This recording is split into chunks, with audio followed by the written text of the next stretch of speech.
वो क्या हुआ साहब, कोई खबर है? साहब देवी ने बाबा का वध कर दिया। क्या?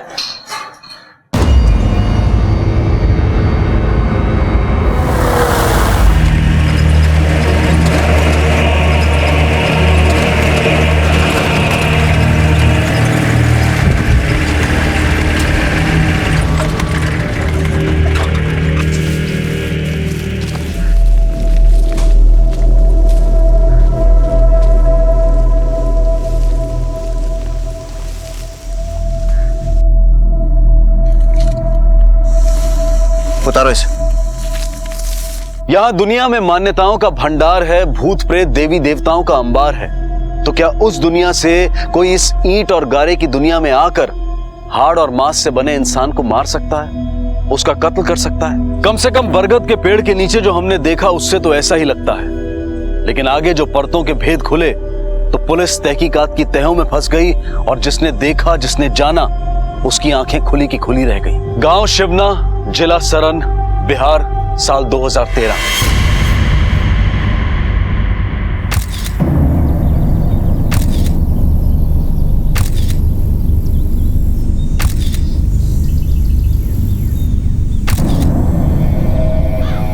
पांडे, त्रिशूल को फोरेंसिक जांच के लिए भेजो। शायद हत्यारे के फिंगरप्रिंट्स मिलेंगे इसमें। पर यादव सर, आसपास के सारे मंदिरों में पूछताछ करो और जितने भी नाटक नौटंकी वाले हैं उनसे भी बातचीत करो। Yes sir. कहाँ रहता था ये बाबा? सब गांव के बाहर एक कुटिया है, उसी में रहते थे। बैठो गाड़ी में बैठो।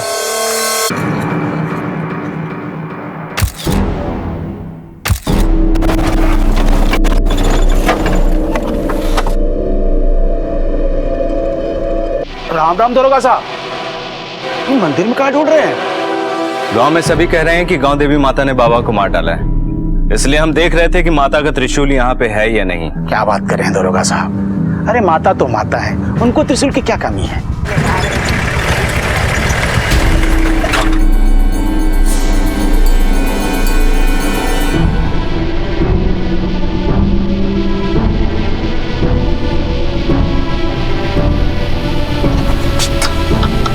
तो वैसे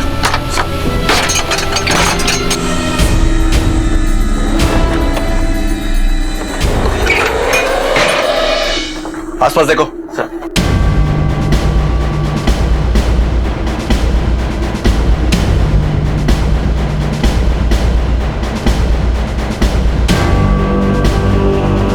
सर जी देखिए।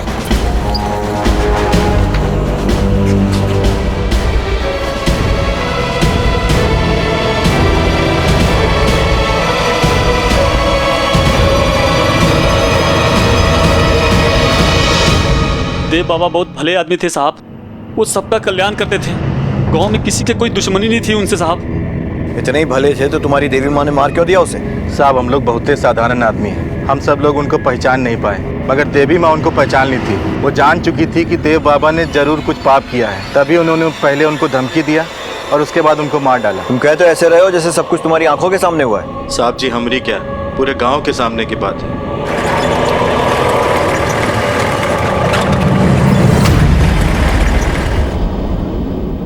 बिल्कुल ऐसा ही त्रिशूल था वो जिससे बाबा का मर्डर हुआ। साहब हमें कलाकार हैं, अपनी कला की कसम खाकर कह रहे हैं, हमारे यहाँ से एक त्रिशूल चोरी जरूर हुआ है, लेकिन चोरी के बाद कहाँ गया हमें नहीं पता। कब चोरी हुआ? इतनी देर से इशारा कर रहे हैं, ध्यान कहाँ है बे तुम्हारा? त्रिशूल कहाँ है हमारा? त्रिशूल यही रखा ना। चार ही है, हमारा कहाँ है? अरे हम लाके रखे हैं, सारा त्रिशूल यही लाके रखे हैं। एक मिनट हम नीचे देखते हैं, यहाँ तो नहीं पड़ा है। तारीख बोलो। साहब 1 तारीख को रिहर्सल के टाइम चोरी हुआ था शाम को।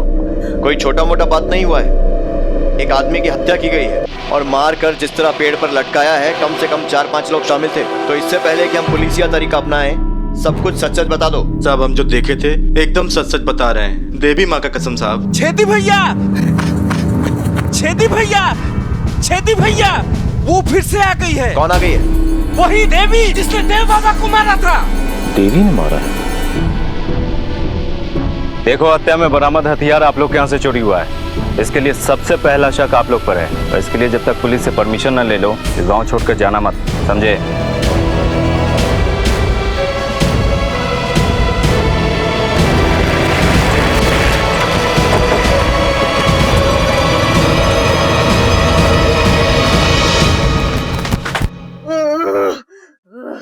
हमने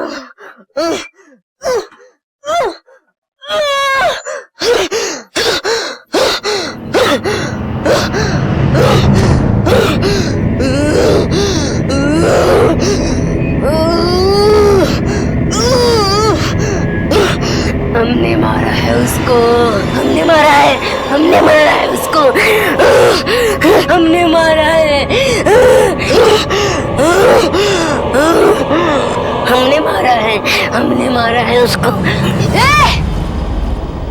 क्या जानने आया है रे तू? हाँ, क्या जानने आया है?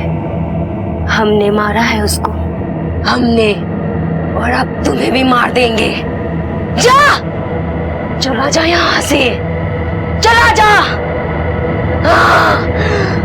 हमने मारा है उसको, सुना नहीं? हम मरे हैं, सब पापियों का नाश होगा, सब पापियों का।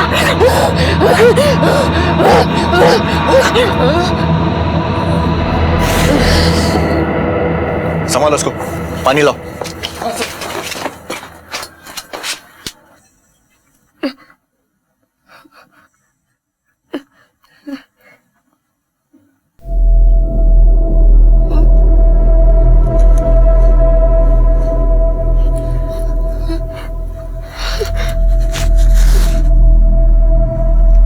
जी, क्या हुआ? और ये सब, ये लोग आए हैं। थाने लेके चलो। कौन थी औरत? क्या हो रहा था उसके साथ? क्या गांव की मान्यताएं सही थी? यहाँ एक मौत हुई थी, मौत एक देवी ने की थी। ये सच था, अंधविश्वास था, या फिर कोई गहरा षड्यंत्र? ये आप क्या कर रहे साहब? देव बाबा का हत्या हो गया। तुम ही तो कह रही थी कि तुमने मारा है उस बाबा को। नहीं साहब, हम काहे मारेंगे? वो तो बहुत महान आदमी थे।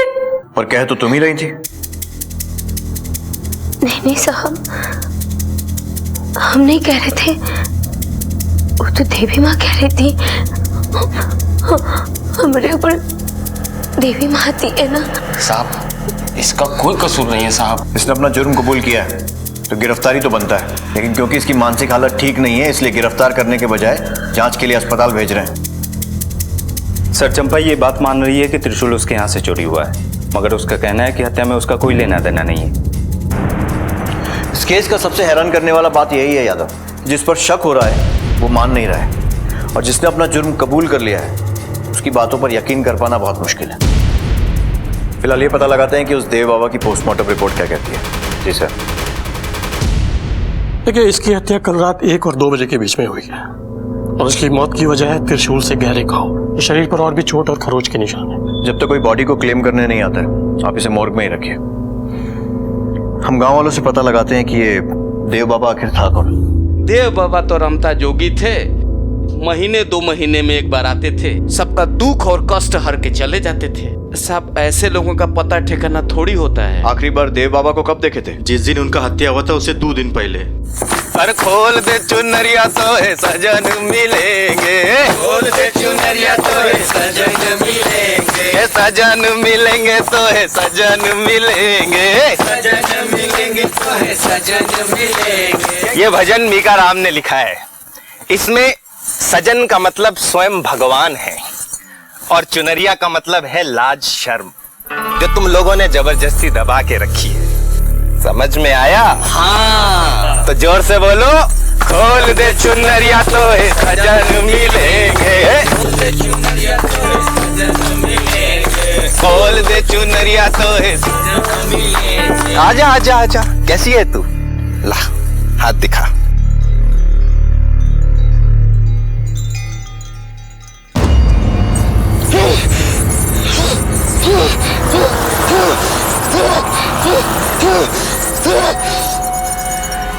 पापी, बंद कर अपना ये ढोंग। हमने तुम्हें पहचान लिया है। क्या कर रही है गौरी? तेरा वध करेंगे, तेरा वध करेंगे हम। देवी माँ ने बाबा को धमकी दिया था, इसलिए हम लोग गौरी के हाथ पैर बांधकर कमरे के बाहर ताला लगा दिए थे, लेकिन पता नहीं बकवास कैसे। बंद करो और ये बताओ कि जिस रात हत्या हुआ तुम कहाँ थे? चंपा का नाच देखने गए थे। नाच देखकर वापस कब लौटे? सवेरे सवेरे लौटे हैं। अरे भाई लेकिन मजा आ गया, बहुत एकदम। मजा आया किया। अरे लिपस्टिक तो यार। बहुत बढ़िया था, मजा आ गया। अरे अरे गौरी, अरे गौरी तुम बाहर कैसे आ गई और यहाँ कैसे बैठी हो? और ये खून काहे लगा है? मार डाला हमने उसको, मार डाला। जाके देख उस बरगद के पेड़ के ऊपर उसकी लाश मिलेगी। चलो।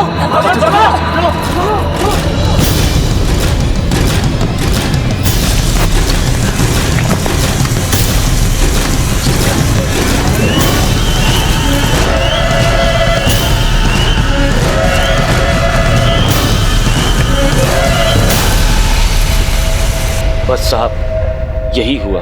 तो तुम में से किसी ने भी गौरी को हत्या करते हुए नहीं देखा?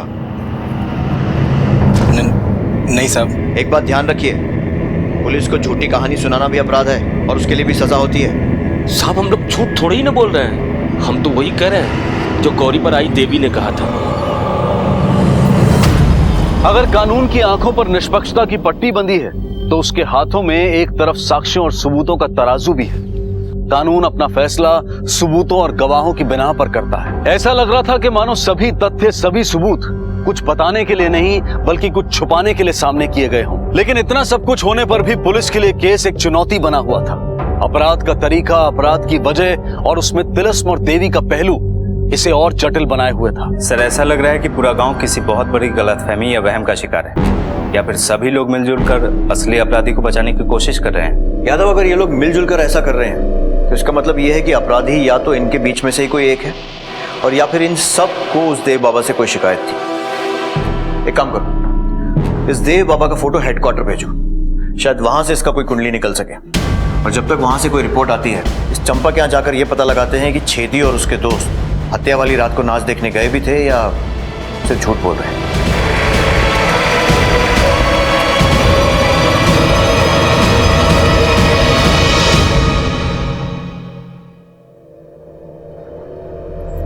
साहब अब नाच के समय यहाँ कौन आता है कौन जाता है, अब इसका हिसाब तो हम नहीं रख सकते ना। और वैसे भी हमें यहाँ आए हुए 10-12 दिन ही हुए हैं, इसीलिए ना तो हम किसी को नाम से जानते हैं और ना ही शकल से। 10-12 दिन से चल रहा है ना ये तमाशा? पुलिस परमिशन है? उखाड़ो ये तंबू अम्बू, चलो लेकर चलो थाने। साहब आप जो भी कहिएगा हम करेंगे, पर हमारा काम मत रोकिए। दिमाग पे जोर डालिए और याद करके बताइए कि ये लोग उस रात आए थे या नहीं। साहब हम अपने शो के रोज वीडियो बनाते हैं साहब, अगर ये लोग आए होंगे ना साहब तो उसमें जरूर दिख जाएंगे। दिखाओ वो वीडियो। साहब हम 2 मिनट में लेकर आ रहे हैं। जल्दी। सर इस वीडियो से तो ये साफ हो गया है कि छेदी लाल हत्या वाली रात को अपने दोस्तों के साथ नाच वाली जगह पे मौजूद था। उस बाबा की कुंडली का क्या हुआ? सर हेडक्वार्टर फोटो और खबर दोनों भेज चुका हूँ, 2 दिन में रिजल्ट आ जाएगा। तब तक ये पता लगाते हैं कि गौरी पर आने वाली देवी के बारे में डॉक्टर का क्या कहना है। देखिए गौरी के अंदर अभी तक ऐसे कोई सिम्टम्स नजर नहीं आ रहे हैं जिसे देख के ये पता चले कि उसे कोई मानसिक बीमारी है। बिल्कुल नॉर्मल बिहेव कर रही है वो। देखो गौरी, ये बात तो पक्का है, ये काम तुम अकेले नहीं कर सकते। तो इस हत्या में और कौन कौन शामिल है बता दो। आप सच कह रहे साहब, हम कुछ नहीं जानते। गौरी को कुछ दिन और ऑब्जर्वेशन में रखते हैं, शायद बीमारी के कुछ सिम्टम्स नजर आ जाएं। ठीक है।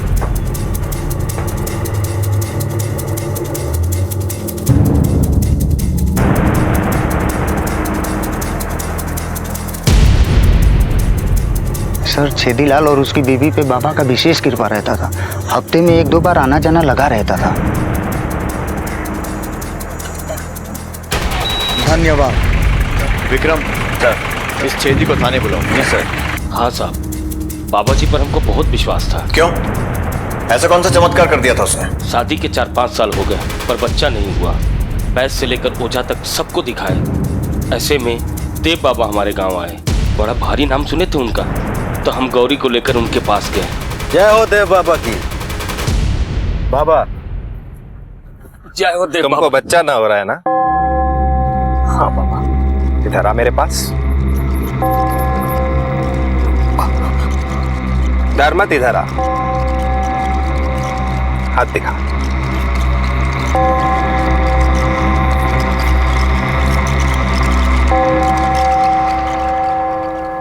घबरा मत, बच्चा हो जाएगा, मगर इसका नाड़ा खोलना होगा। जी। किसी ने इसके पेट में टोटके वाला नाड़ा बांध दिया है, उसे खोलना होगा। और बाबा जी ने गौरी का जादू वाला नाड़ा भी खोल दिया। गौरी महीने भर में ही पेट से हो गई। हम उनका आशीर्वाद लेने आश्रम भी गए थे, मगर कुछ दिन बाद गौरी कुछ औरतन के साथ गांव देवी मंदिर से वापस आ रही थी और बरगद के पेड़ के नीचे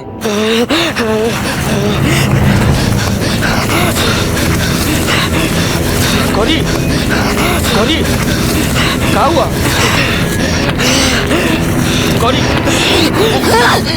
हम गौरी नहीं, गांव देवी है, गांव देवी। और इस गौरी को भी हमारे साथ जाना होगा, हमारे साथ। कोई नहीं रोक पाएगा, कोई नहीं रोक पाएगा, कोई नहीं।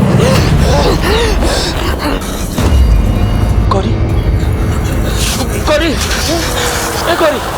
भैया, फौजी को बाबा के पास ले चलते हैं, अब वही कुछ करेंगे। हाँ। चलो।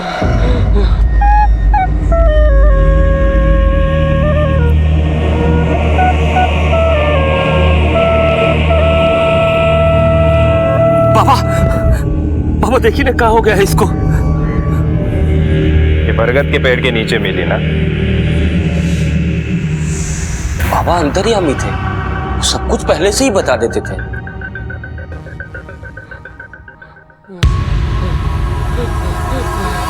बाबा,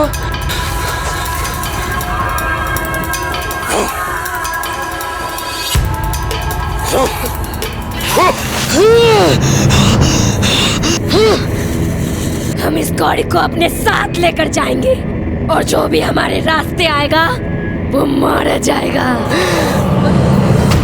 और वहीं से दोनों में अनबन शुरू हो गया। ठीक है, जाओ। या तो इस पर नजर रखो। जी सर। इसके साथियों चंपा और बाकी सब लोगों के फिंगरप्रिंट्स लो और फोरेंसिक वालों को भेज कर देखो कि त्रिशूल पर मिले फिंगरप्रिंट्स में इनमें से किसी से कोई मैचिंग है क्या। Yes sir.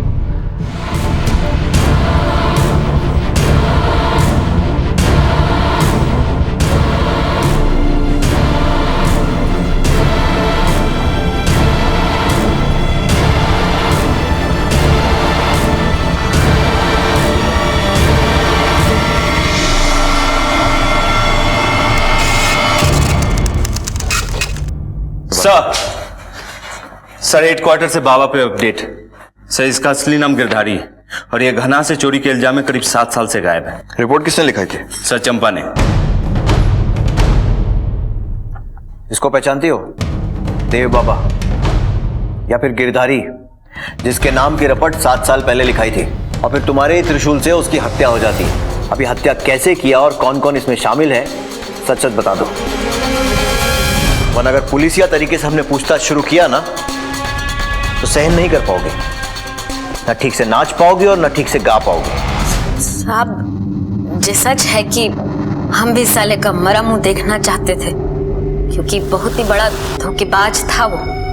पूरा जेवर पालिश करा कर लाएंगे ना तो एकदम जगमगा जाएगा। और शादी के दिन जब तुम पहनोगी ना आग लगा दोगी, छा जाओगी एकदम। आते हैं अभी। फिर 2 दिन तक वो लौटा ही नहीं, तो हमने रपट लिखवाया, लेकिन उसका कोनो पता नहीं चला। हम तो भूल भी गए थे, गांव-गांव जाकर नौटंकी करने लगे थे। और फिर जब हम ई गांव में आए ना, तो हमें यहाँ पता चला कि कोई महात्मा रहते हैं यहाँ पर, और हम उनसे मिलने गए। जब वहां गए तो देखा कि कोई बाबा नहीं है, बल्कि गिरधारी झूम झूम के गांव वालों के साथ नाच रहा था।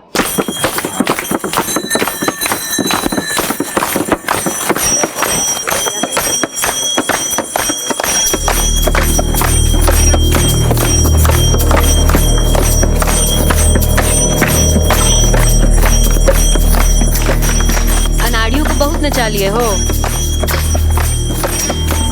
अब हम तुमको नचाएंगे। फिर दूसरे दिन हम गिरधारी से अकेले में मिलने के लिए उसके आश्रम गए। नाचना गाना तो तुम हमसे सीख लिए थे, बाबागिरी कहाँ से सीखे हो? तुम्हारे यहाँ से जाने के बाद हम बटुक महाराज के यहाँ ड्राइवर हो गए थे। अच्छा, तुम चाय पियो ना। तो वहाँ से कितना लेके भागे हो? एक भगत 1.5 लाख रुपया चढ़ा गया था, उसे ही चुरा के भाग आई यहाँ। तो अब हमारा गहना जेवर का कीमत 3 लाख रुपया हो गया है, तो तुम हमें हमारा 4 लाख रुपया ब्याज समेत लौटा दो। हमको 1 हफ्ता तो हम तुम्हारा सब कुछ लौटा देंगे। लेकिन साहब, इससे पहले वो हमारा गहना जेवर हमें वापस करता, वो मर गया। मर गया या तुमने मार दिया? नहीं साहब, उसके मर जाने से हमको हमारा गहना जेवर वापस थोड़ी ना मिल जाता, और उसको मारने से तो अच्छा था हम उसको आपको ही दे देते। जितना दिन जेल में सड़ता ना, उतना हमको अच्छा लगता।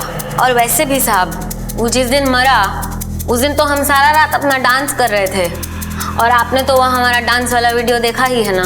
हत्या की जगह पर मौजूद नहीं होने का मतलब ये नहीं होता है कि जुर्म में तुम्हारा कोई हाथ ना हो सकता है किसी और से हत्या करवाई हो तुमने। सही करो यहाँ पर। आज के लिए छोड़ रहे हैं, लेकिन रोज थाने में आकर हाजिरी देना, समझी? जी साहब।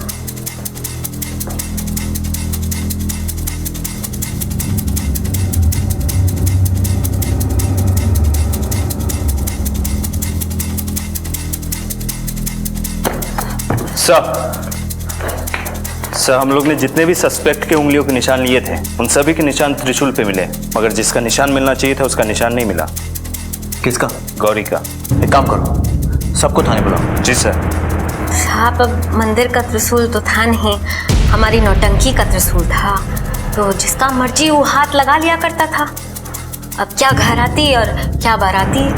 साहब, नाच में प्रॉपर्टी की तरह यूज होता था त्रिशूल, और बैक स्टेज का काम हम ही देखते थे, तो हाथ तो लगेगा है ना साहब। जितना छुपाने की कोशिश करोगे चीजें उतना ही सामने आएंगी। नौटंकी के त्रिशूल में तुम्हारी उंगलियों के निशान कैसे हैं छेदीलाल? साहब, हम और द्वारका लगभग 6:30 बजे नौटंकी देखने पहुंचे थे। नौटंकी शुरू नहीं हुआ था, तो चंपा को देखने के चक्कर में इधर उधर घूम रहे थे। अरे चंपा इधर का रहती हो ना, इधर हो। अरे आज मिलते हैं मुझसे, रुको। अरे आप लोग यहाँ क्या कर रहे हैं? चलिए चलिए, नाच उधर शुरू होने वाला है। चलिए चलिए। चल रहे हैं। छोटा है, बड़बड़ाता बहुत है। अरे बाप, त्रिशूल आज भोले बाबा का पाठ होगा क्या? दौड़का दिखाइए। अरे ये प्रॉपर्टी कहाँ हाथ लगा रहे हैं आप लोग? बस छोड़िए, इधर रखिए, दीजिए इधर। क्या कर रहे हैं आप लोग? नाटक का सामान है ना ये? कितने का टिकट लिया आप? अब 50 रुपए का भैया। तो जाइए ना, कुर्सी पर बैठिए, थोड़ी देर में नाटक शुरू होगा। जाइए चल चला। और इससे ज्यादा हम कुछ नहीं जानते साहब। कसम से साहब, हमको कुछ नहीं पता साहब। हम छेदीलाल के साथ उसी समय केवल त्रिशूल को छुए थे। मुन्ना, क्या सचमुच त्रिशूल गायब हुआ था? हाँ साहब, त्रिशूल गायब होने के बाद भौजी ने बहुत झाड़ा था टुनटुनवा को साहब। देव बाबा की हत्या भी प्रकृति के तिलस्म की तरह आंख में चोली खेल रही थी। त्रिशूल पर जिन लोगों के हाथों के निशान थे, वो इस अपराध से इनकार कर रहे थे, और जो लोग अपने मुंह से इस अपराध को स्वीकार कर रहे थे, उनके हाथों के निशान त्रिशूल से नदारत थे। बहुत सी विसंगतियां, बहुत से कॉन्ट्रडिक्शन थे इस केस में। गौरी को देवी आती थी, लेकिन वो मानसिक रूप से बिल्कुल स्वस्थ थी, पर एक गौरी थी जो नाच गाने में मौजूद नहीं थी। लेकिन बाबा की लाश को अकेले पेड़ पर लटकाना उसके बूते के बाहर था। आखिर क्या था इस वारदात का सच? हाँ डॉक्टर, गौरी की रिपोर्ट्स आ गई।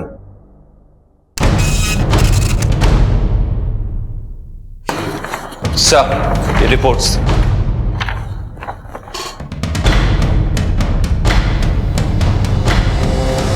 वो नौटंकी का वीडियो लेकर आओ फिर से। जी सर। चलो।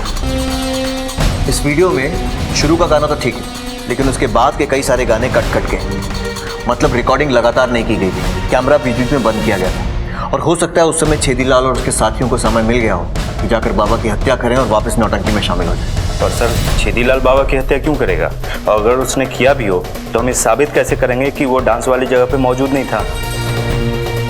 अब इन सब सवालों के जवाब तो वही देगी जो कह रही है कि उसी ने बाबा को मारा है, गांव देवी।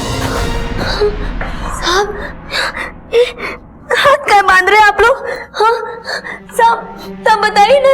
जी, ये उठा पटक क्या कर रहे जी आप? बताइए ना साहब।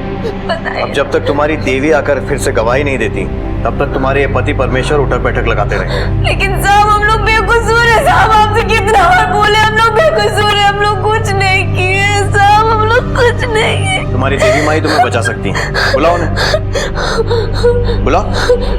देवी माई की जय हो, देवी माई की जय हो, देवी माई की जय हो। आ जाइए देवी माई।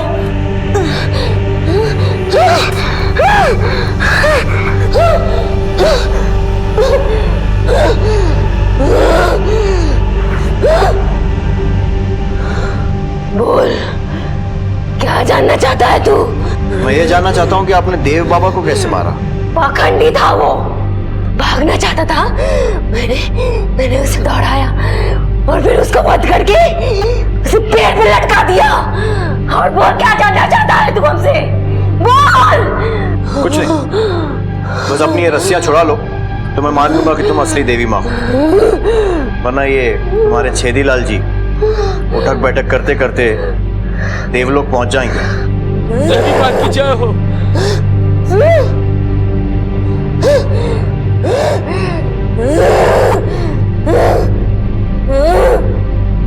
जय हो देवी माई। रस्सी कम करो एक।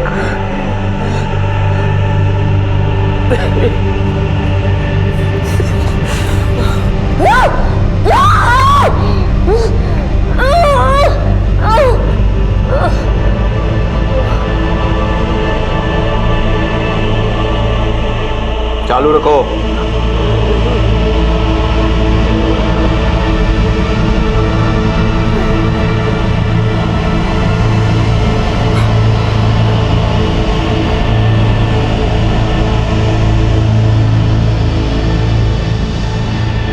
रस्सियां खोलो।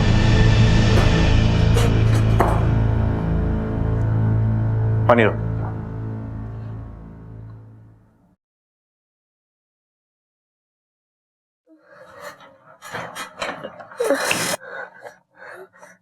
गौरी, तुम्हारी मेडिकल रिपोर्ट आ चुकी है और इसमें साफ लिखा हुआ है कि तुम्हें कोई मानसिक बीमारी नहीं है। और अभी यह भी साबित हो गया है कि ये देवी माँ वाली बात भी झूठ थी। तो अब सच सच बता दो कि तुम ये ड्रामा क्यों कर रही हो, वरना ये सब लोग तो बच जाएंगे लेकिन तुम्हारा बच्चा जेल में पैदा होगा।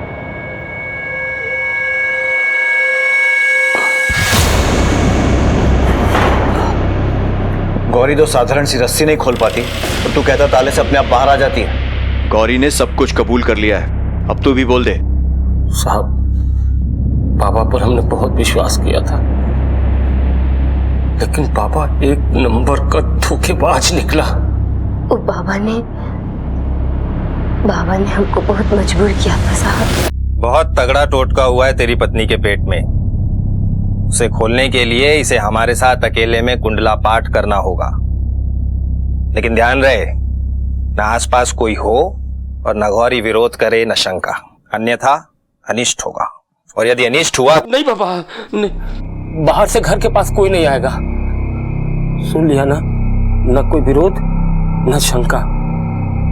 बाबा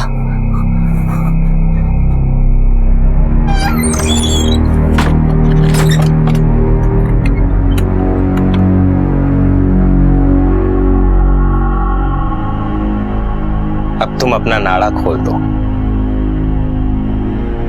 ताकि हम तुम पे लगा बांझ का कलंक मिटा सके, अन्यथा अनर्थ होगा, बहुत अनिष्ट।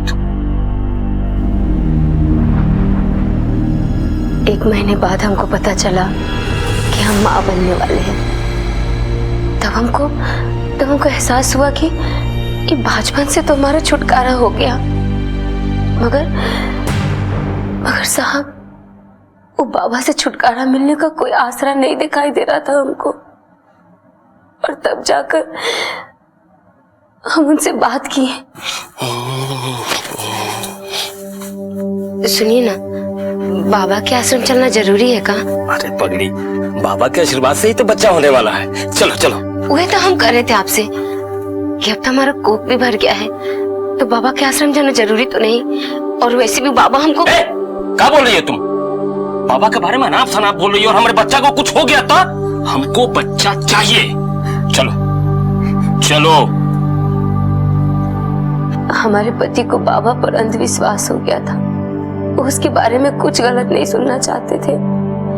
और जब वो दिन वो हमको बाबा के आश्रम लेकर गए तो बाबा इलाज के बहाने हमको अपने कुटिया में ले गए। और तुम पे दिल आ गया है हमारा, इसलिए हमसे मिलते रहने के लिए तुम्हें एक नाटक करना होगा कि तुम पर देवी आती है। हम इलाज के बहाने आते जाते रहेंगे और यदि तुम ये बात नहीं मानोगी तो फिर हम सब सत्य कह देंगे। उसके बाद न तुम्हारी इज्जत रहेगी और न बच्चे का ठिकाना।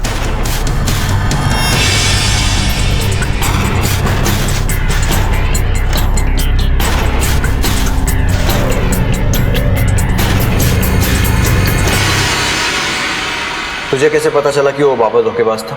साहब, चंपा का नौटंकी रोज देखते देखते टुनटुन से दोस्ती हो गई थी और एक दिन। सुनते हैं तुम बाबा जी के बहुत बड़े भक्त हो। न, वो तो है भाई, बहुत आस्था है, विश्वास है। और वो तो साला एक नंबर का चोर है, छलिया है, धोखेबाज है। मुंह तोड़ देंगे आपका बाबा के बारे में कुछ बोले तो। हाथ में दारू है, सामने आँच है, आपके गांव में है। अगर कुछ ऐसा बोले तो मुंह कहे थोड़े मुआ दीजिए। देखिए, कुआं से भी आँख मूंद के पानी नहीं भरा जाता।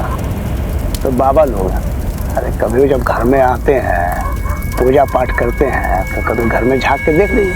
बहुत बकवास कर लिए, सुनना नहीं है हमको और ना आपका प्रोग्राम देखना है। अरे सुनिए ना। आ रहे हैं आप।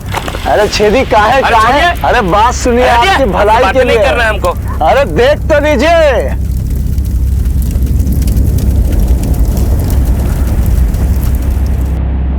हमको विश्वास नहीं हुआ तो हम खुद जांच किए।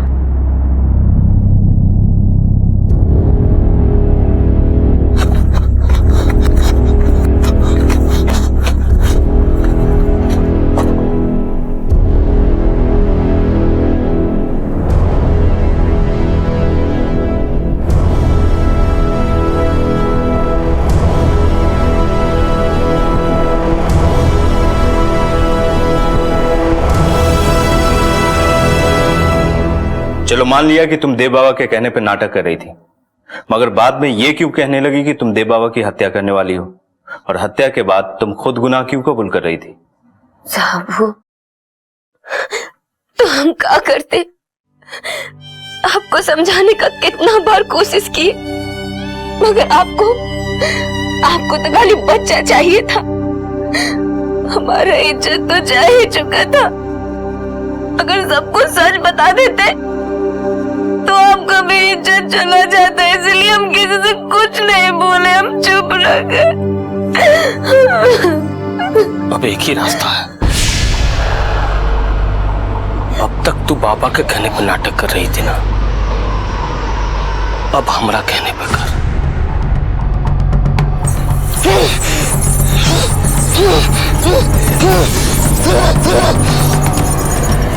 पापी, बंद कर अपना ये ढोंग। हमने तुम्हें पहचान लिया है।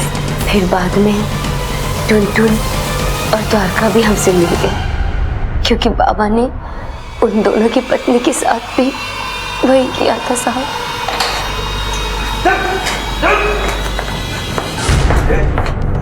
सच बता, ये सब तूने अपनी मर्जी से किया या फिर चंपा ने तुझसे करवाया? और एक बात याद रखना, अगर झूठ बोला ना, डंडा फेंका फेंका के मारूंगा। बोल। साहब, हम एक नंबर का गधा आदमी थे साहब। हम चंपा का हर बात मानते थे, काहे कि उसको बहुत प्यार करते थे हम। साहब, हमको लगता तो हमसे प्यार करती है, अपना पति मानती है।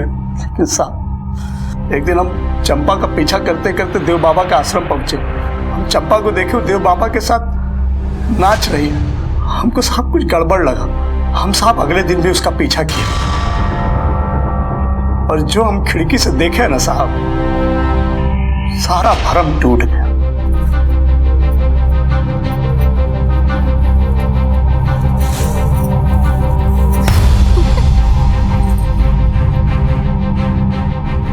उस दिन से हमको देव बाबा से नफरत सा हो गया था साहब।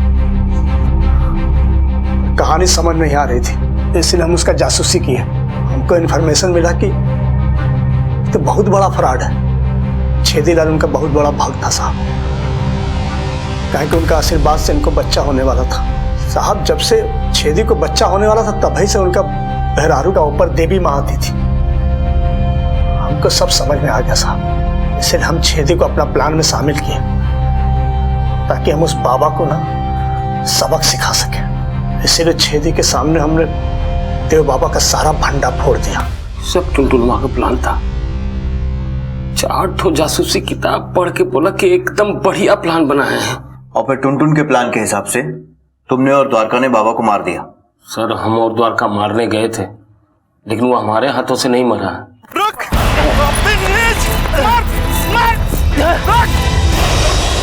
रुक नीच! मार! मार!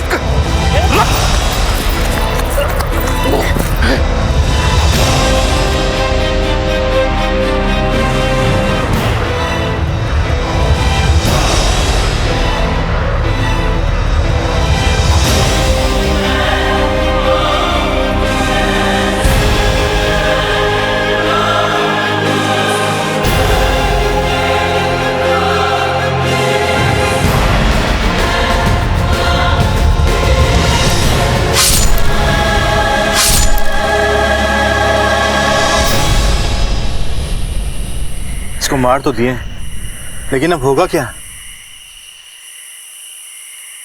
हमने कहा मारा है? इसको तो देवी ने मारा है ना? अब सुनो, सबसे पहले रस्सा लेके इसको ऊपर लटकाते हैं। उसके बाद छेदी तुम जाओगे गांव देवी को तैयार करने। हम और द्वारका जाएंगे नौटंकी, और तुम वहां से सीधे गांव से नौटंकी में आओगे।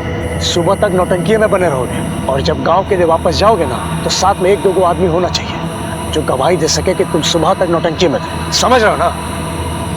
तो सबसे पहले रस्सा से टांगते इसको।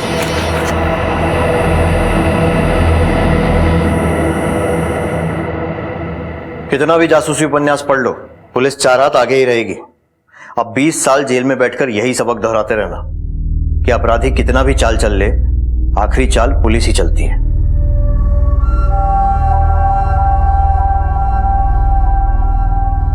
ज्यादातर अपराध की जड़ में विवेकहीनता और अज्ञान ही होता है। किसी लक्ष्य को हासिल करने के लिए अपराध का सहारा लेना यदि विवेकहीनता है, तो उस अपराध के परिणामों से अनजान रहना अज्ञानता। गांव शिवना जिला सरन बिहार के इस वाकये में अंधविश्वास का भी एक बड़ा भयानक पहलू था। अपने जीवन की बागडोर को ढोंगी बाबाओं और तांत्रिकों को सौंपना मूर्खता ही नहीं, बल्कि अपने परिवार के प्रति निर्ममता भी, जैसा कि छेदीलाल ने अपनी पत्नी के प्रति किया। इसके परिणाम कितने भयानक निकले ये सभी ने देखा। सब कुछ स्वाह हो गया। छेदीलाल और उसके दोस्तों को पुलिस को गुमराह करने के आरोप में आईपीसी की धारा 203 के तहत 2 साल की सजा सुनाई गई। टुनटुन को आईपीसी की धारा 302 के तहत हत्या के इल्जाम में आजीवन कारावास की सजा सुनाई गई। गौरी पर लगा कोई भी आरोप साबित नहीं हो सका। क्राइम पेट्रोल एक बार फिर आपसे यही विनती करेगा कि अपने जीवन को ज्ञान, विवेक, कर्म और तर्क के आधार पर चलाएं। नैतिकता और न्याय का दामन थामें, सतर्क रहें और किसी को, आपको या आपके अपनों को बहकाने ना दें।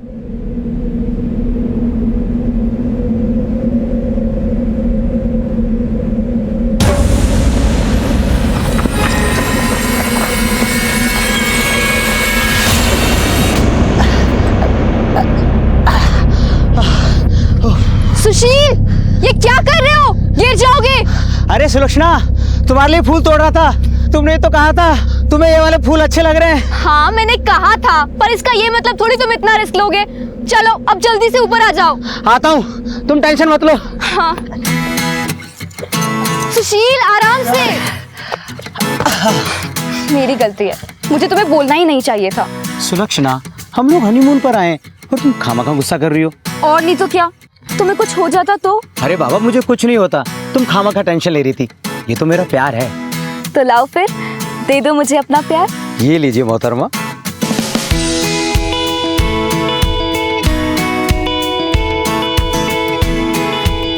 बस 10 दिन हुए थे हमारी शादी को। हम अपने हनीमून पे इतने खुश थे कि क्या बताऊं। ऐसी कोई चीज नहीं थी जो सुशील मेरे लिए नहीं करता।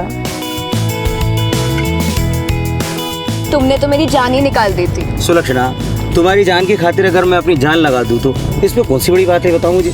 देख लो, बाद में मुकर मत जाना। अरे बाबा, एक बार बोल कर तो देखो। तो ठीक है, मुझे तुमसे एक गाना सुनना है। ना बाबा ना, गाना वाना मुझे नहीं आता। प्लीज ना, सिर्फ एक गाना। सुलक्षणा, गाना नहीं आता है मुझे, मैं तो बाथरूम सिंगर भी नहीं हूँ। हाँ मत गाओ, अभी तो कोई कह रहा था जो मैं बोलूंगी सब पूरा होगा। नाराज मत हो, बताओ कौन सा गाना सुनना है तुम्हें। ठीक है, मुझे गेरुआ सुनना है। गेरुआ? हाँ। सब कुछ बहुत अच्छा चल रहा था, ऐसा लग रहा था जैसे ये हनीमून कभी खत्म ही ना हो। पर इस हनीमून का एक सरप्राइज बाकी था। सुशील जो करने वाला था वो दरअसल सरप्राइज नहीं, मेरी जिंदगी का सबसे बड़ा शौक बनने वाला था। मैंने जो हसीन सपने देखे थे वही सपने मेरी जिंदगी का एक डरावना सच बनने जा रहे थे। तुम कल रात से ही मुझसे बात नहीं कर रहे हो, बोलो ना क्या हुआ, मुझे ऐसे वापस क्यों ले आए? सुशील बोलो ना, आखिर हुआ क्या है? एक बार बोला ना, बिजनेस का टेंशन है, बार बार पूछ के मेरा दिमाग मत खराब करो। देखो, मुझे पता है बिजनेस की कोई टेंशन नहीं है, मुझसे कोई गलती हुई है क्या? सुशील बताओ ना क्या हुआ?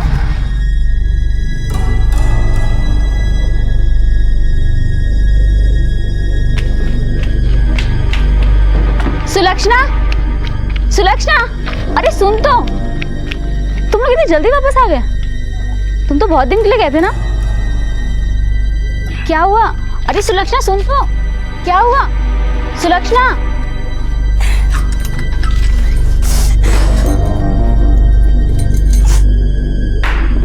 सुलक्षणा, तू इतनी जल्दी कैसे? सुलक्षणा, सुशील? अच्छा जीजा जी, मैं चलती हूँ। सुशील, सुशील तुम तो 8-10 दिन के बाद में आने वाले थे, क्या हुआ इतनी जल्दी कैसे आ गए? सुलक्षणा, काय हुई हो?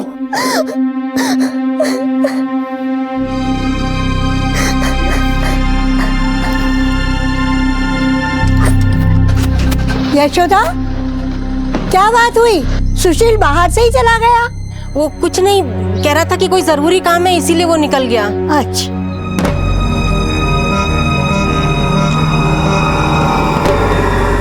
सुलक्षणा, सुलक्षणा, काय हुआ बेटा? झगड़ा हुआ बेटा? नानी, झगड़ा तो तब होगा ना जब हमारी कोई बात होगी। कल रात से पता नहीं क्या हुआ है उन्हें, जिन्होंने मुझसे बात करनी ही बंद कर दी। तो चिंता मत कर बेटा, मैं हूं ना, मैं सब देख लूंगी, ठीक हो जाएगा सब, चिंता मत कर।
वो ऐसी कौन सी घड़ी होती है जब इंसान अपनी जिंदगी से इतना हारा हुआ महसूस करता है कि अपनी ही सांसों को अल्प विराम देने का फैसला कर लेता है? आत्महत्या।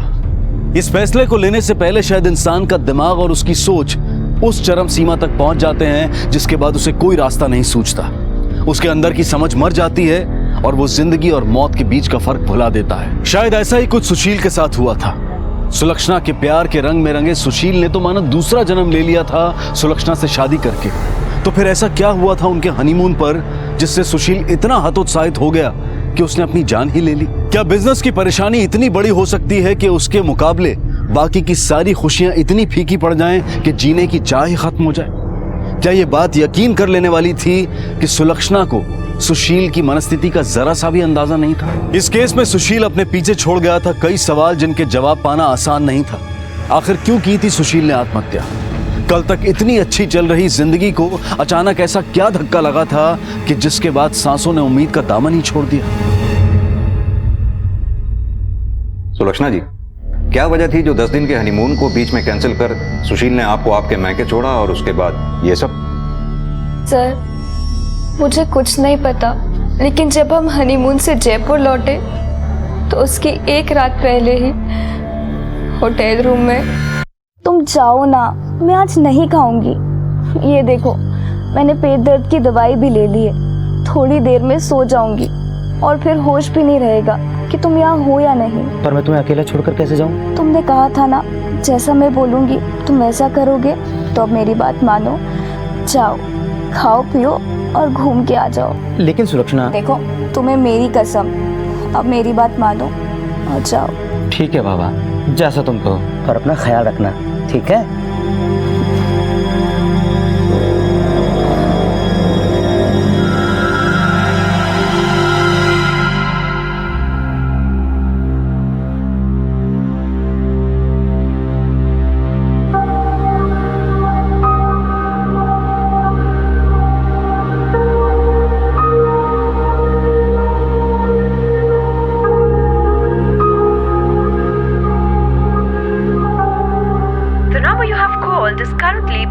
another line.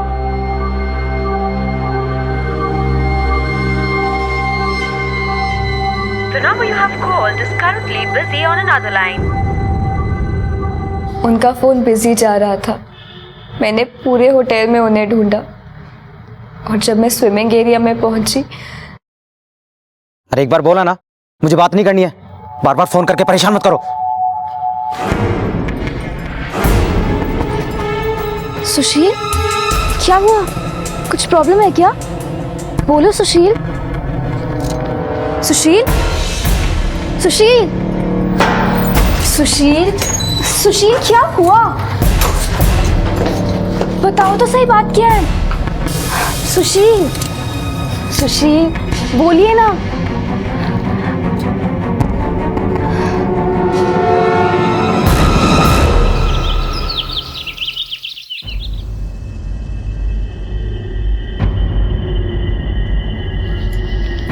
सुशील, ये बैग्स क्यों पैक करके रखे हैं? जल्दी से तैयार हो जाओ, मैंने होटल वालों को बोल दिया है, हम आज ही चेकआउट कर रहे हैं, वापस जाना है। पर सुशील, हमें आया अभी तो। सुशील,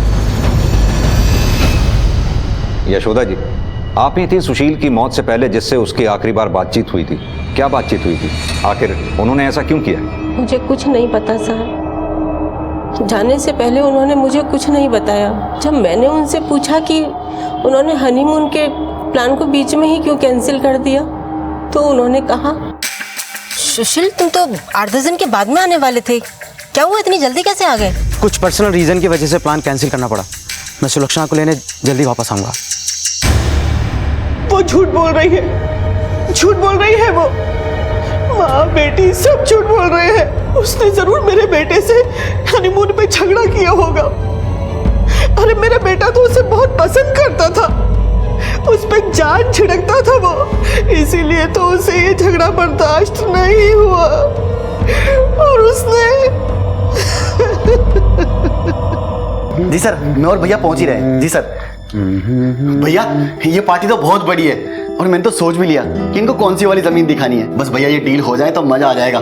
चलो भैया चलते हैं और ये डील फाइनल करते हैं। एक काम कर, डील तू फाइनल कर दे, आज मैं नहीं आ सकता। नहीं आ सकते? तो फिर इतने सज के कहाँ जा रहे हैं आप? अरे सुशील बेटा, अरे तुम दोनों अभी तक गए नहीं? अरे ये इतना सारा सामान ये किसने दिया? माँ दिया नहीं, मैंने लिया है, सुलक्षणा और उसकी फैमिली वालों के लिए।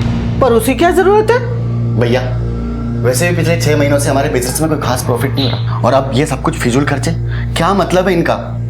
अब तू मुझे सिखाएगा कहाँ खर्च करना फिजूल खर्चे और कहाँ नहीं। अपने काम से मतलब रख। हाँ, आजकल काम से मतलब तो सिर्फ मुझे ही है, आपका मतलब तो कहीं और ही है।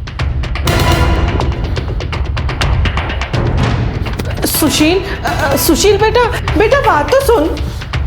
माँ, क्या गलत किया मैंने? दिन रात मेहनत करके सब कुछ खड़ा किया। अरे भाई नहीं, बाप की तरह पीछे खड़ा रहा। इतने सालों के बाद क्या मेरा इतना सा भी अधिकार नहीं कि मैं अपनी मर्जी से कुछ कर सकूं? अरे वो बात नहीं है बेटा, पर तू ये भी तो देख कि तू आखिर क्या करने की सोच रहा है। अरे कुछ पता भी है तुझे? 23 बरस की है वो लड़की और तू 36 बरस का।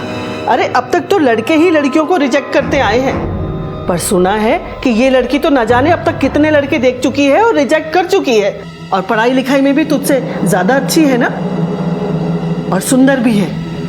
बेटा तू समझ नहीं रहा है सुशील, अरे वो लोग तेरा इस्तेमाल कर रहे हैं। माँ मैं सब समझ रहा हूँ कि वो लोग क्या कर रहे हैं और क्या नहीं।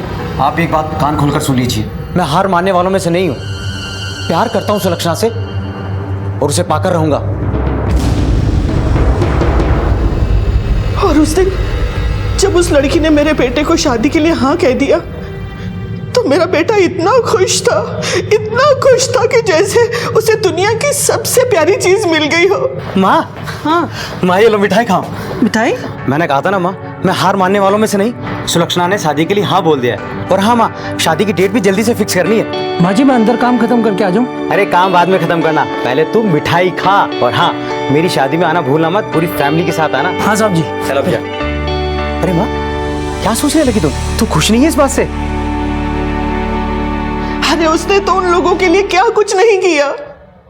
3 लाख रुपए देकर उसने तो उनकी वो जमीन भी छुड़वाई जिसका उनके कोर्ट में केस चल रहा था।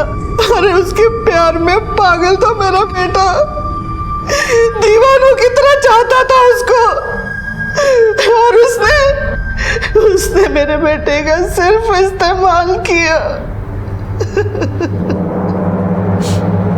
हाँ सर, जब से वो लड़की भैया की जिंदगी में आई, भैया का बिजनेस वगैरह हर चीज से ध्यान हट गया था।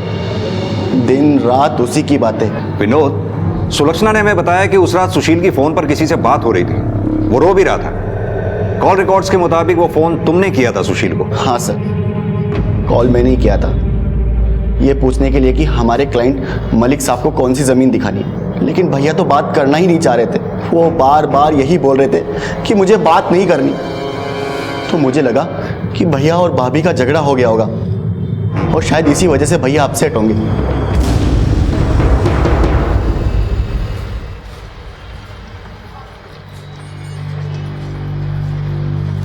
मम्मी जी सुनिए तो। चुप, एकदम चुप, अब एक और शब्द भी नहीं। अरे अब सुनने सुनाने को क्या रह गया है? मनूस कहीं की। अरे आज तेरी वजह से मेरा बेटा इस दुनिया में नहीं है। अरे तूने हमारे पूरे परिवार को बर्बाद कर दिया।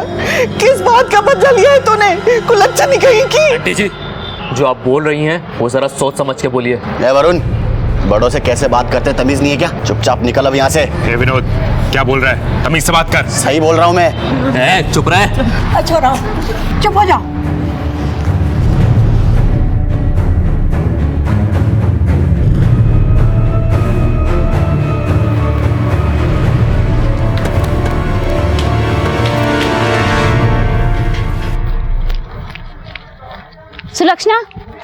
सुलक्षणा, क्या हुआ? क्या पूछा उन लोगों ने? रंजना, तुझे चिंता करने की जरूरत ना है। तन्वी क्यों कर रही हो ऐसा? तन्वी पड़ी रह यहाँ, और इस कमरे में सड़ती रह। काय कर रही है बेटा? ये तू काय कर रही है? अरे सही कहा था इसकी सास ने, मनहूस है ये मनहूस। शादी होते ही खा गई अपने पति को। पनी इसका भाई को काय गलती? माथा ना ही बोलो तो ठीक रहेगा, और जब तक मैं ना बोलूं ना, कोई इसे इस कमरे में से नहीं निकालेगा। हाँ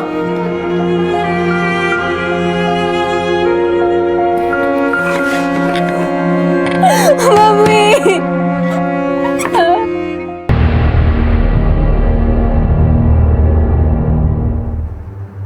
सर समझ में नहीं आ रहा कि आखिर मामला है क्या। सुलक्षणा के मुताबिक सुशील का मूड उस फोन कॉल के पहले तक बिल्कुल ठीक था, बल्कि फोन कॉल के दौरान उसका मूड खराब हुआ। दूसरी ओर सुशील के भाई का कहना है कि सुशील का मूड उस फोन कॉल के पहले से खराब था। उसे तो ये भी लगता है कि सुलक्षणा और सुशील के बीच कुछ हुआ होगा। सर ये सब लोग एक दूसरे को दोषी साबित करने में लगे हुए हैं सर। एक काम करो अभिमन्यु, 2 टीम्स को रेडी करो, एक टीम को उस होटल में भेजो सुशील और सुलक्षणा के बारे में पता करने के लिए, और खास तौर से यह पता करने के लिए कि उन दोनों के बीच में कोई झगड़ा हुआ था या नहीं। दूसरी टीम को सुशील और उसके घर वालों के आसपास पूछताछ के लिए भेजो, उससे जुड़ी हर बात को खोद निकालो, यहां तक कि उसके बैंक डिटेल्स भी। उसके बारे में हर बात जानना बेहद जरूरी है अभिमन्यु। Yes sir.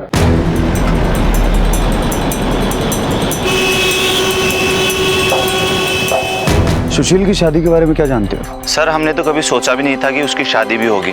उसका रंग और उम्र देखकर तो कोई भी लड़की उसे मना कर देती, मगर इन सब के बीच भी उसे मिली तो 23 साल की सुलक्षणा। समझ में नहीं आता साहब उसने किसी और से शादी क्यों नहीं की। Excuse me. जी जी, आपके पड़ोसी थे सुशील, आप उनकी शादी के बारे में कुछ जानकारी दे सकती हैं? सुशील का परिवार इस शादी से कभी खुश नहीं था।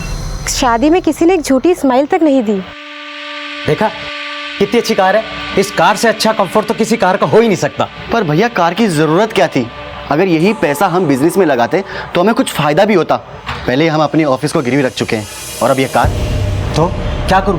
खटारा सेकंड हैंड बाइक खरीदूं, उस पे घुमाऊं सुलक्षणा को? तेरे मुंह से कभी कोई अच्छी बात निकल ही नहीं सकती। सुशील भैया सुलक्षणा भाभी को रानी बना के रखना चाहते थे। उनके मुंह से कोई बात निकली नहीं कि वो झट से पूरी हो जाती थी। घर का सारा काम तो मेरे जिम्मे था, उन्हें तो बस कमरे में आराम करने के लिए बोला था सुशील भैया ने।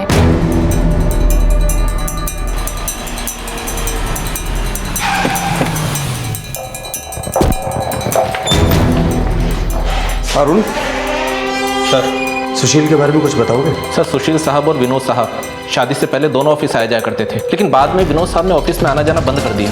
क्यों? सर मैंने सुना था विनोद साहब खुद का कुछ शुरू करने वाले थे, और सच कहूँ तो सुशील साहब की शादी के बाद सुशील साहब का ऑफिस में आना जाना एकदम कम हो गया था। कभी आते भी तो 2 या 4 घंटे में वापस घर चले जाते। अरे सुलक्षणा तुम टेंशन मत लो, ऑफिस का काम तो चलता ही रहेगा। तुम जल्दी से तैयार हो जाओ, मैं घर पे आ रहा हूँ। आज मैं तुम्हें वर्ल्ड की सबसे बेहतरीन कॉफी पिलाऊंगा, और हाँ उसके बाद हम एक अच्छी सी मूवी देखने चलेंगे, ठीक है? ओके। इसके अलावा कुछ और? नहीं सर, इसके अलावा कुछ नहीं जानता। सर सुशील के बैंक खातों से काफ़ी बातें पता चली हैं सर।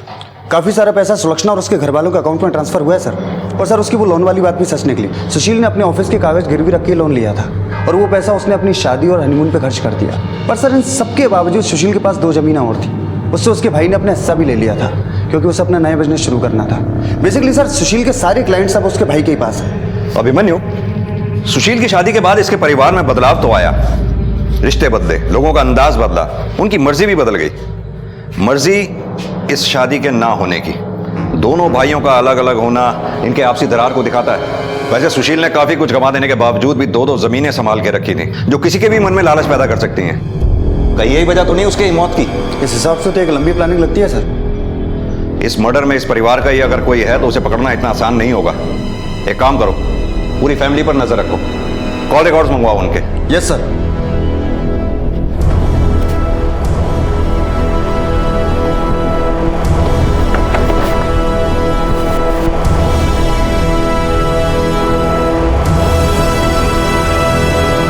सर रंजना तो किसी काम से बाहर गई।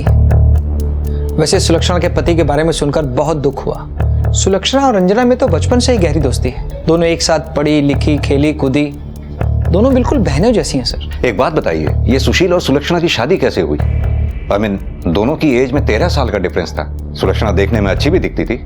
आप लोगों को उन दोनों की शादी से कोई हैरत नहीं हुई? पता नहीं मम्मी, इस सुलक्षणा को क्या हो गया है? आपको वो लड़का देखना चाहिए था, इतना क्यूट और हैंडसम था, फिर भी मना कर दिया। और आपको पता है उस सुशील को हाँ कर दिया। मुझे तो समझ ही नहीं आता इसे किस पागल कुत्ते ने काटा है। जानकर हैरत तो बहुत हुई थी सर, और आज तक हम भी समझ नहीं पाए कि सुलक्षणा ने इतने अच्छे अच्छे रिश्तों को ठुकराकर सुशील से ही शादी क्यों की। सर मुझे पता चला था कि सुलक्षणा IAS बनना चाहती थी, उसकी दोस्त रंजना ने ही बताया था मुझे। लेकिन कुछ दिन बाद पता चला कि उसकी शादी किसी बड़े उम्र वाले आदमी से हो गई। कुछ नहीं, बस वो पैसों का चक्कर होगा। अब लव मैरिज तो थी नहीं जो उसे कुछ दिखाई ना देता। वो सुशील रोज चक्कर काटता था इस घर के। अरे उसका भाई वरुण, उसके बारे में तो बात ही क्या करना। मुझे रंजना ने बताया था एक बार उसके बारे में। पता है भाभी, सुलक्षणा ने उस लड़के को भी मना कर दिया। डॉक्टर था, डॉक्टर, और इतना क्यूट और हैंडसम। सच्ची? हाँ नहीं तो। सुलक्षणा की पूरी फैमिली परेशान है, बस उस वरुण को छोड़ के। रंजना,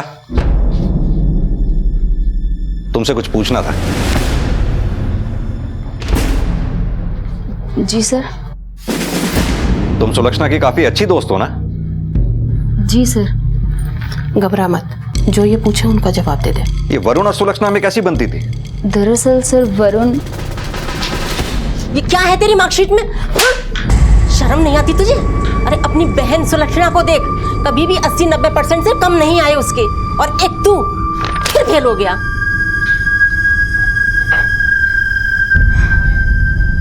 मम्मी, मम्मी,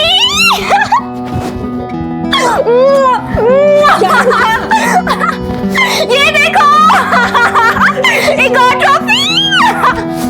ये देखो, मैं खो खो में एक और ट्रॉफी जीत गई। अरे वाह, तुझे एक और ट्रॉफी मिल गई। हाँ मम्मी। देखना पूरे घर में तेरे जीते हुए ट्रॉफी और मेडल्स लगे हुए होंगे। मम्मी, मम्मी, मम्मी, ये मेरे बैट को ऐसे बाहर क्यों निकाल फेंका है आपने? तो क्या करती है इस कचरे को बटोर कर? अरे शुक्र मना कि मैंने रोड पर नहीं फेंका है, और जो ट्रॉफी तुझे जीत कर लानी चाहिए वो सुलक्षणा लेकर आ रही है। अरे कभी तो कोई एक ऐसा काम जिंदगी में करते हैं जो मेरा सर फक्र से ऊंचा उठ सके। क्या उसने फिर से शादी के लिए मना कर दिया? मम्मी, उसे क्या लगता है कि कोई राजकुमार आएगा सफेद घोड़े पे चढ़ के उसके लिए? और मम्मी, आपने भी ना उसे सर पे चढ़ा रखा है। तो तुझे क्या तकलीफ है? उसकी अपनी जिंदगी है, वो चाहे जो मर्जी करे, और कम से कम वो तेरी जैसी नहीं है जिसे आवारागर्दी करने से फुर्सत ना मिले।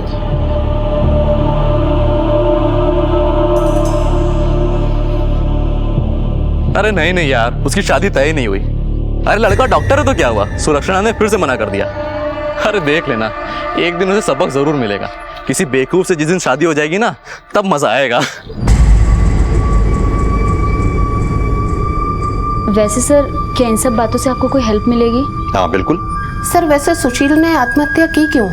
इन्हीं जवाबों के लिए तो सबसे सवाल कर रहे हैं हम। एक काम करो, ये वरुण के दोस्त जय को थाने बुलाओ, जो दिन थाने आया था, उसी से ये स्टोरी कंफर्म करते हैं। जी सर। हाँ सर, मैंने देखा था घर के बाहर, रंजना सुशील से बात कर रही थी।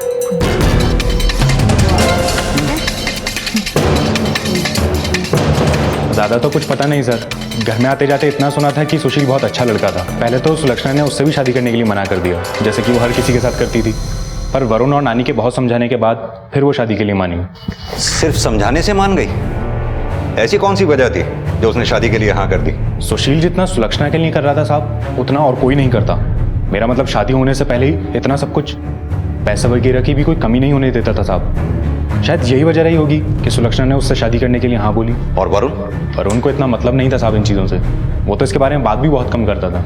हाँ सर, एक बात उसे हमेशा खटकती थी कि सुलक्षणा लड़की होने के बावजूद भी उससे हर काम में आगे थी और लोग उसकी ज़्यादा तारीफ करते थे। अक्सर देखा गया है कि जब भाइयों के बीच में बिजनेस आ जाता है तो वो भाई कम और बिजनेस राइवल ज्यादा बन जाते हैं। और यहां तो ना सिर्फ सुशील और उसके भाइयों के बीच में बिजनेस राइवलरी थी, बल्कि वो लोग सुशील से इस बात के लिए भी नाराज थे कि सुशील सुलक्षणा और उसके परिवार पर अपनी सारी कमाई अंधाधुंध खर्च कर रहा था। तो क्या सुशील की आत्महत्या के पीछे भाइयों के बीच की ये कड़वाहट थी, या फिर ये मामला कुछ और ही था? वहीं सुलक्षणा का व्यक्तित्व भी कम पहेलीनुमा नहीं था। इतने अच्छे रिश्तों को ठुकराने के बाद उसने अपने से कई साल बड़े सुशील को ही हाँ क्यों की? आखिर क्या कारण था इस बेमेल शादी के पीछे?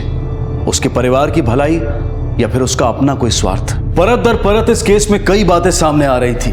सुशील की मौत की गुत्थी जितनी पेचीदा थी, उससे कहीं ज्यादा मजबूत हौसलों के साथ पुलिस इस केस को सॉल्व करने में लगी थी। यशोदा जी, आपने हमें यह क्यों नहीं बताया कि सुशील की मौत से ठीक पहले रंजना की भी उससे बात हुई थी? सर इतना बड़ा हादसा हो गया, ऐसे में ये छोटी बात मुझे कैसे याद रहती? यशोदा जी, किसी आदमी की मौत हुई है, आपके लिए ये छोटी सी बात हमारे लिए बहुत बड़ी हो सकती है। क्या अभी भी कोई ऐसी छोटी बात है जो बताना बाकी रह गई हो? नहीं सर। रंजना, तुमने हमें सब कुछ बताया, पर यह क्यों नहीं बताया कि सुशील के जाने के ठीक पहले तुम्हारी उससे कुछ बात हुई थी? क्या बात? ये बात मैंने जानबूझ के नहीं छुपाई सर। दरअसल मेरे दिमाग में ही नहीं आया कि ये बात मैं आपको बताऊं। क्या हुआ? अरे सुलक्षणा सुन तो, क्या हुआ? सुलक्षणा, क्या हुआ? आप लोग इतना जल्दी वापस आ गए? कुछ हुआ है आप दोनों के बीच? कोई बात है? नहीं, वो मुझे कुछ पर्सनल काम थे, इसलिए थोड़ा जल्दी आना पड़ा। बस सर, इतनी ही बात हुई थी।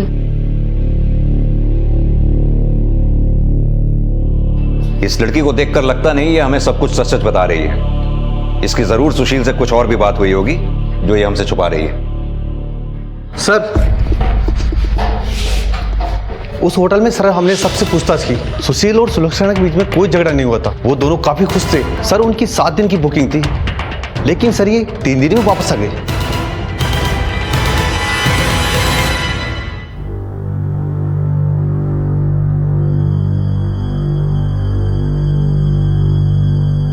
नानी, प्लीज ये ताला खुलवाइए ना, सुलक्षणा को बाहर निकालिए। आप बात कीजिए आंटी से, आपकी बात वो जरूर मानेंगी। यशोदा हमारी बात भी नहीं मान रही है। रंजना, अच्छा होगा कि तुम अपने घर चली जाओ। लेकिन आंटी, अगर उसे अंदर कुछ नहीं होगा उसे, जाओ। और वैसे भी तुम्हें उसके बारे में चिंता करने की कोई जरूरत नहीं है। लेकिन कुछ नहीं, जाओ अपने घर, जाओ।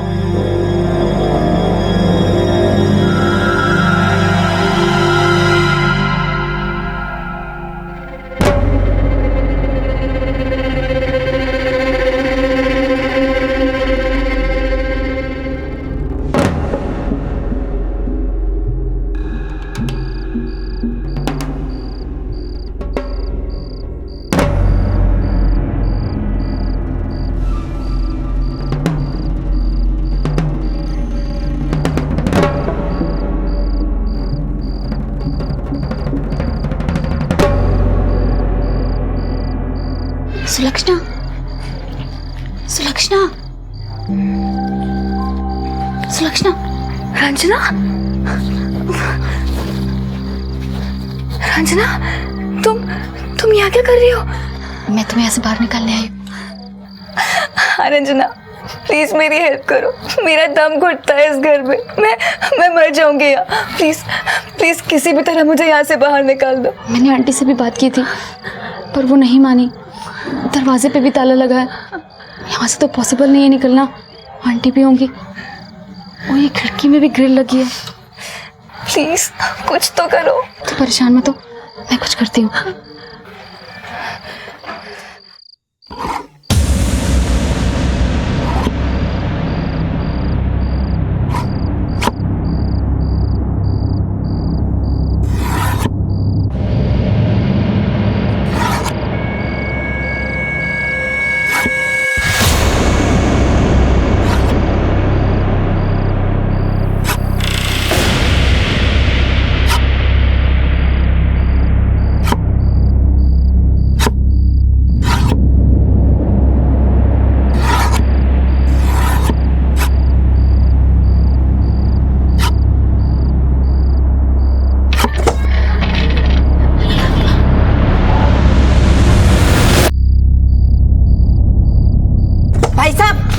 भाई साहब, आंटी छोड़िए ना। चुप। क्या बात है? क्या बात है भाभी जी? काबू में रखिए रंजना को और समझा दीजिए इसे कि औरों की जिंदगी में ज्यादा दखल ना दे। अब की बार तो मैंने प्यार से समझा दिया है, आगे नहीं समझाऊंगी। क्या बात है रंजना? आधी रात को क्या तमाशा लगा रखा है? पापा, मैं तो सिर्फ सुलक्षणा की मदद करने गई थी। मुझे नहीं पता आंटी ऐसा क्यों कर रही है, क्यों सुलक्षणा को ऐसे कैद करके रखा हुआ है। यशोदा, यहाँ तो क्या कर रही है? अरे ब्याह छोरी पर हाथ उठा रही है। माता चुप रहो। और तेरी हिम्मत कैसे हुई है सब सोचने की? हाँ? जब तक मैं ना चाहूँ तो कहीं नहीं जाएगी। मम्मी क्यों इतना गुस्सा कर रही हो? छोड़ो सब, बहुत ज्यादा हो गया। तू समझाएगा मुझे कि मुझे क्या करना चाहिए और क्या नहीं? चलो चलो निकलो यहाँ से।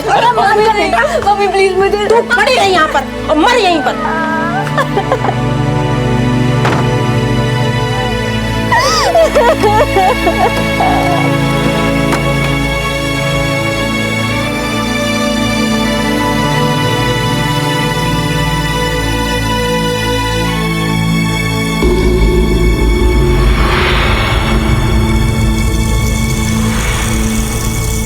सुशील की आत्महत्या के बाद यशोदा का सुलक्षणा को कमरे में बंद कर देना और उस पर सख्ती बरतना अपने आप में एक रहस्य था, क्योंकि सुलक्षणा जिस परिस्थिति से गुजर रही थी ऐसे में तो यशोदा को उसकी सबसे बड़ी हमदर्द बनकर सामने आना चाहिए था, लेकिन ऐसा नहीं हुआ। तो क्या यशोदा सुलक्षणा को ही सुशील की मौत का जिम्मेदार मान रही थी, या फिर उसका सच में ऐसा मानना था कि उसकी बेटी मनहूस है? ये तो जाहिर था कि यशोदा का बर्ताव इस ओर इशारा कर रहा था कि वो बाकियों से कुछ ना कुछ तो ज्यादा जानती थी। दूसरी तरफ रंजना, जिसका व्यक्तित्व इधर की बात उधर करने वाली एक पड़ोसन की तरह से सामने आया था, वो अब क्यों सुलक्षणा की व्यथा पर पसीज रही थी? क्या ये सच में रंजना की एक ईमानदार कोशिश थी अपने दोस्त को आजाद करवाने की, या ये सब कुछ वो सुलक्षणा के प्रति अपने अपराध बोध को मिटाने के लिए कर रही थी, या फिर सुलक्षणा को आजाद करवाना उसकी कोई मजबूरी थी?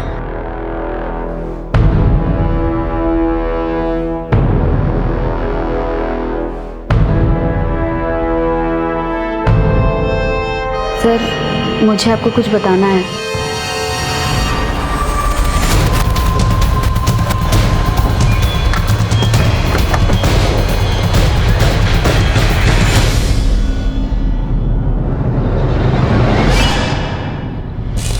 अभिमन्यु, तारा खोलो।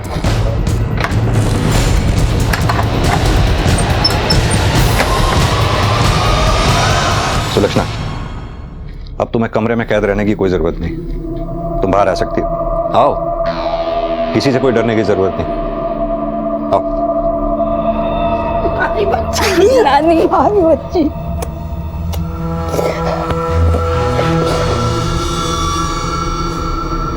और यशोदा जी, आप क्या चल रहा है ये सब? किसी को कमरे में इस तरह से कैद रखने का मतलब जानती हैं आप?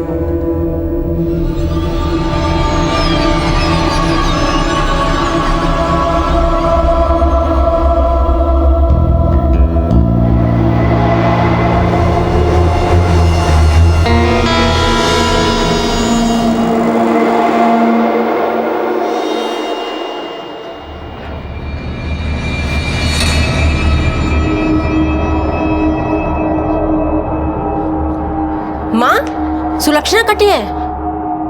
मार्केट गई है, महाराज पूछ के गई है।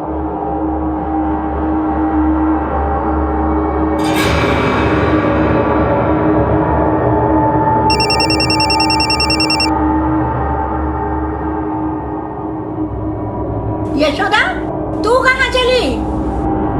अरे सुन तो यशोदा। सुने को नहीं, मन की करे।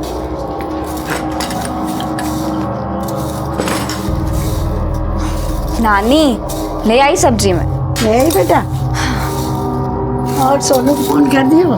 अरे भूल गई मैं तो। फोन कहाँ गया मेरा? अंदर देखती हूँ।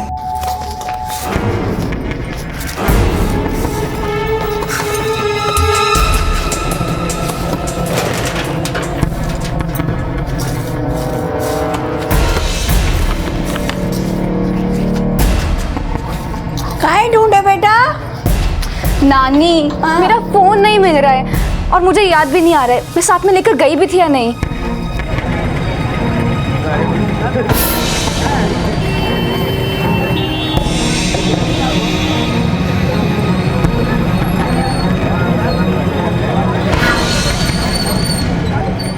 नानी, पूरे घर में ढूंढ चुकी हूँ, कहीं भी नहीं मिल रहा है मेरा फोन। एक काम कर, इसे लगा के देख ले, घर में होएगा तो मिल जाए। हाँ।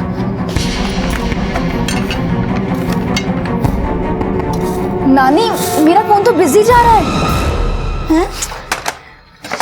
इसका मतलब किसी ने चुरा लिया? नानी, मेरे सारे कांटेक्ट नंबर उसी में थे। अरे बेटा चिंता मत करे, मैं नया दिवा दूंगी। पर नानी, नंबर थोड़ी वापस आएंगे। ये बात तो है बेटा। साहब, यशोदा दोपहर में घर से बाहर निकली थी, अब तक नहीं लौटी। कुछ बता के नहीं गई? वो कहाँ जा रही हैं? नहीं साहब, कुछ बता के नहीं गई। अपने घर के आसपास और रिश्तेदारों वगैरह से पूछा आपने? हो सकता है किसी के यहाँ चली गई हो। सर, हमने हर जगह पूछताछ की, उनके बारे में पूछा, फोन भी किया, पर सर मम्मी का कोई अता पता नहीं चला। प्लीज सर, जल्दी से मम्मी को ढूंढ दीजिए। हम सबसे पहले उनकी मिसिंग कंप्लेंट दर्ज करते हैं।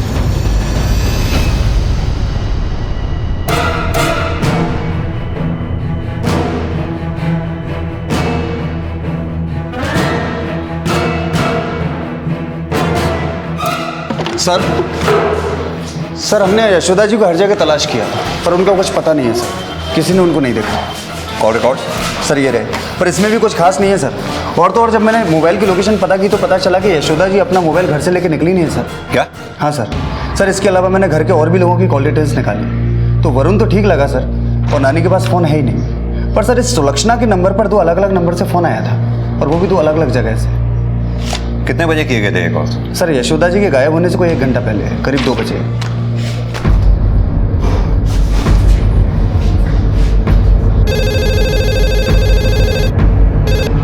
हेलो सुलक्षणा, इंस्पेक्टर मीणा है। सर मम्मी का कुछ पता चला? कहाँ है वो? अभी तो नहीं पता चला लेकिन हम जल्दी ही उन्हें ढूंढ लेंगे।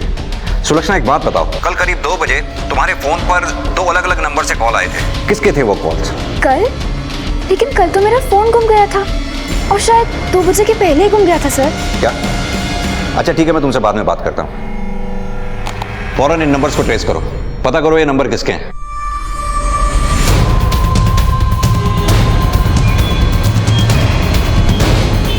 इस औरत को यहाँ देखा है? याद करो 2 दिन पहले आई थी यहाँ। भाई साहब 15-20 मिनट पहले किसी ने आपके यहाँ से फ़ोन किया था क्या? हर रोज या तो हजारों लोग आते जाते हैं, तो किसका ध्यान रखें? पर भाई साहब 15-20 मिनट पहले का तो याद रहता है ना कि कौन कौन आया था। क्या बात हो गई बहन जी? नहीं ठीक है।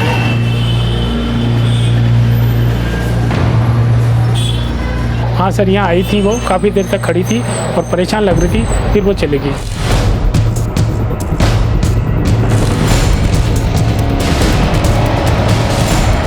ये नंबर तुम्हारे पीसी होगा? हाँ ये मेरा ही नंबर है। पर क्या हुआ साहब? इनको पहचानते? 2 दिन पहले आई थी।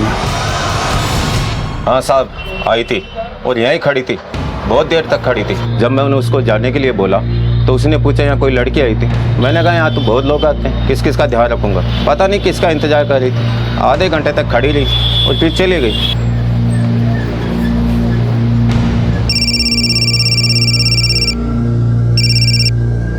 हाँ बोलो।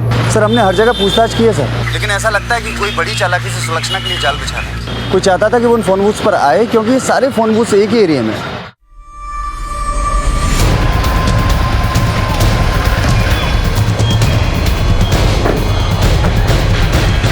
क्या कोई सुलक्षणा के साथ कुछ करना चाहता था और यशोदा फंस गई? ये सब कौन कर रहा है साहब? वो सब हम पता कर लेंगे मासा, आप बस इतना बताइए कि सुलक्षणा कहाँ है इस वक्त? वो रंजना के घर गई है। रंजना क्या है? जी हाँ। ठीक है मासा, चलो।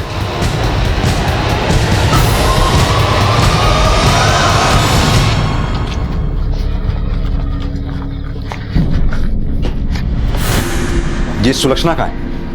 जी सुलक्षणा तो यहाँ आई नहीं। आपकी बेटी रंजना? रंजना तो बच्चों को ट्यूशन पढ़ाने गई है, अभी तक नहीं आई। आप उसे फौरन फोन पे मेरी बात कराइए। क्या बात है सर? आप फोन तो कीजिए।